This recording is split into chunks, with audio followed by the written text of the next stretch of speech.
Hello, হইচইয়ের latest কাজ এসে গেছে যেটা নাম হচ্ছে বহেমিয়ান ঘোড়া। লিড রোলে রয়েছে মোশারেফ করিম, আমার পছন্দের একজন অভিনেতা। ওকে, তার প্রিভিয়াস কাজ মহানগর হোক, হুব্বা হোক, এইগুলো কিন্তু আমি দেখেছি। এবার যিনি হচ্ছেন পরিচালক মানে অমিতাভ রেজা চৌধুরী, তার প্রিভিয়াস একটা কাজ আয়নাবাজি আপনারা সকলেই দেখেছেন নিশ্চয়ই আশা করি, যেখানে আমরা চঞ্চল চৌধুরীকে কিন্তু পেয়েছি এবং দুর্দান্ত একটা কাজ ছিল। ওকে, তা যেহেতু এই পরিচালকের কাজ, সুতরাং এই কাজটা নিয়ে আমি অন্তত এক্সাইটেড।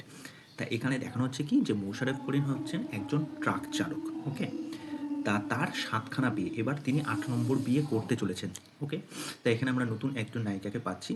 তা এই নায়িকাকে বিয়ে করার পর তার জীবনে কি পরিবর্তন আসছে এবং তিনি একটা কোনো চক্রে বা কোনো একটা কিছুতে ফেঁসে যাচ্ছে, এরপর তার সাথে কি হয়, এই হচ্ছে মেন হচ্ছে স্টোরি। দেখুন, প্রথম কথা হচ্ছে স্টোরিটা দেখানো হচ্ছে অডিয়েন্সকে এরকমভাবে কিছু মজার ছলে গল্পটা আসছে, কিন্তু এর ভেতরে কিন্তু সাসপেন্স বা থ্রিল কিছু আছে, যেটা কিন্তু পরিচালক এখানে একদমই দেখাচ্ছেন না। ওকে, যেটা কিন্তু অমিতাভ রেজা চৌধুরীর একটা ট্রিক, যেটা আয়নাবাজিতেও কিন্তু আমরা সেম জিনিসটা দেখেছিলাম। তা এখানে কমেডিটা এত সুন্দরভাবে ওয়ার্ক করে এবং মোশাররফ করিমের স্ক্রিন প্রেজেন্স বলুন, তার কমেডি টাইমিং বলুন, তার এক্সপ্রেশন বলুন, সেইগুলো দেখে কিন্তু মজা লাগে। এবং আপনারা সকলেই জানেন মোশাররফ করিম একজন দুর্দান্ত অভিনেতা।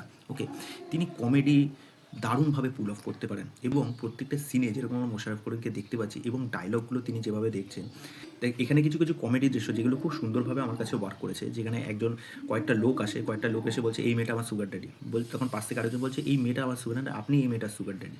আরেকটা মজার দৃশ্য দেখতে পাচ্ছি, তার যে এতগুলো বিয়ে, সেই বিয়ে করা বউয়ের মধ্যে একজন বউ তাকে জিজ্ঞেস করছে আমি তোমার কত নম্বর বউ, বলছে তুমি 4 নম্বর বউ। দেখুন, এই ট্রেলার পজিটিভ যেটা লেগেছে সেটা হচ্ছে ট্রেলারটাকে খুব সুন্দরভাবে কাটা হয়েছে, মেন ফোকাস কিন্তু কমেডির ওপরেই রাখা হয়েছে, কিন্তু এর ভেতরে যে কী গল্প থাকতে চলেছে সেটা কিন্তু পরিচালক রিভিল করেননি।